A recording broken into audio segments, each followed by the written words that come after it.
EPCA, Electric People's Car of America. Today we have our Warp 11 motor here on a stand with our transmission out of the Dodge Dakota. Now we had to take the transmission out of the Dodge because we needed to get an adapter plate to go to the motor. We had a hard time locating one. We called several different places and it was like 2 weeks, 3 weeks, etc. And they all typically use this flywheel and pressure plate and clutch plate assembly. This is about 50 pounds or more of centrifugal mass, weight that sets on the end of the motor shaft right there. Now when you start bolting all that stuff on the end of your motor shaft, you have a lot of weight to turn. So the motor's working already. You know, it's not a lot, but it's some. So we were able to find a gentleman by the name of Wayne, who owns Blue EV in Walton, Kansas, or is EV Blue in Walton, Kansas, and he was nice enough to fabricate us a adapter plate.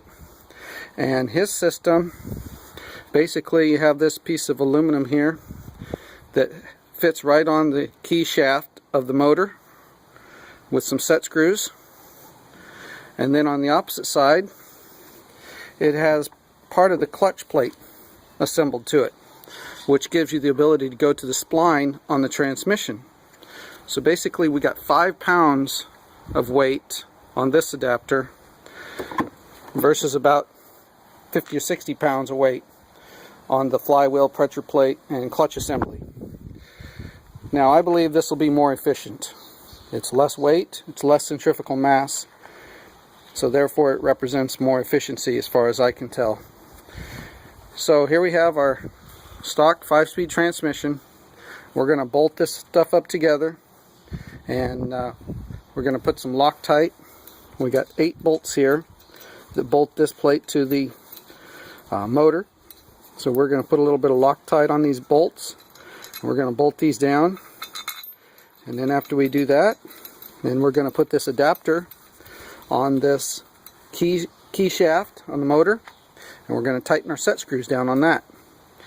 And then once we get that done, then we're going to put the motor onto the shaft, onto the coupler, and we're going to bolt this aluminum bell housing up to this transmission bell housing. Then it'll all be one unit. And before we do that, once we get this adapter on there, we're going to do a test on the motor to see how it spins with a 12-volt battery. And we'll show you that too. But we wanted to show you the system, how it's going to go together. We'll do it one step at a time here. And thank you for watching.